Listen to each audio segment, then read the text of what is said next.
మన ప్రధానమంత్రి నరేంద్ర మోదీ గారు మన్ కీ బాత్ అనే ఒక రేడియో కార్యక్రమం ద్వారా నేరుగా ప్రజలకి తన మనసులో ఉన్నది చెప్పడం మనం అందరం చూసాం. తన సందేశాలు కూడా వినడం చూసాం. అయితే ఇటీవల కాలంలో ఆయన ఎంపీలతో అలాగే నాయకులతో కూడా తన అనుభవాలను కొన్నింటిని పంచుకుంటున్నారు. అయితే మోదీ ఎన్ని గంటలు నిద్రపోతారు, తనకు కోపం వస్తే ఏం చేస్తారు అని ఇటీవల ఎంపీలతో బీజేపీ నాయకులతో ఆయన పంచుకున్న సందర్భం ఒకటి ఉంది. అదేంటో మనం చూద్దాం. ఇప్పటి వరకు ఒక్క అధికారి పైన కోప్పడలేదంట. ఆయన రోజు నిద్రపోయేది ఆయన 3:30 గంటలేనంట. ఎన్డీఏ ఎంపీలకు ఇచ్చిన విందులో ప్రధాని మోదీ గారు ఆయన మనసులో మాటనైతే బయటపెట్టారు. అసలు ఆయనకు కోపం కూడా రాదంట. కోపం వస్తే ఏం చేస్తారు, కోపాన్ని నియంత్రించుకోవాలంటే ఏం చేయాలి, అలాగే ఆయన ఎన్ని గంటలు నిద్రపోతారు అనేది ఇప్పుడు మనం చూద్దాం.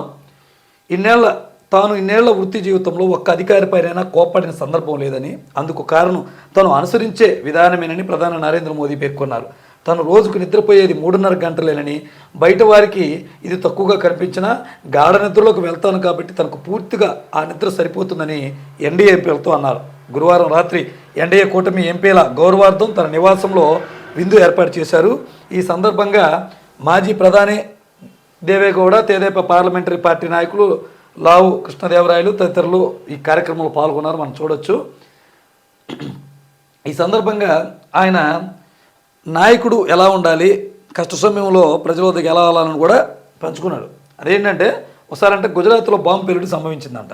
తన క్షేత్రస్థాయికి వెళ్ళి పరిశీలించడానికి సిద్ధమైతే అందరూ కూడా సెక్యూరిటీ ప్రాబ్లం ఉంది కాబట్టి వెళ్ళడానికి వీల్లేదు, మరొకసారి వెళ్తురుగా అన్నారంట. కాదు, ప్రజలు కష్టాల్లో ఉన్నప్పుడే నాయకుడు వెళ్ళి తెలుసుకోవాలి కాబట్టి వెళ్తానని చెప్పి వెళ్ళారంట. దీనివల్ల ఏంటంటే మీరు కూడా కష్టాల్లో ఉన్నప్పుడు ప్రజల దగ్గరికి వెళ్ళి నియోజకవర్గాల్లో మాట్లాడండి అని చెప్తున్నారు. అదేవిధంగా కోపం వస్తే చించి పడేస్తారంట. ఏం చించి పడేస్తారు? కోపాన్ని నిగ్రహించుకోవడానికి తాను పాటించే విధానాన్ని కూడా ప్రధాని మోదీ ఎంపీలతో పంచుకున్నాడంట. తాను ఇంతవరకు అధికార విధుల్లో ఏ అధికారిని లేదా సిబ్బంది పైన కోపగించుకున్న సందర్భం లేదని చెప్పారంట. తనకు ఎప్పుడు కోపం వచ్చినా ఆ సంఘటన అందులో ప్రమేయం ఉన్న వ్యక్తులు ఆగ్రహానికి దారితీసిన కారణాల గురించి ఒక పేపర్ మీద రాసుకుంటారంట.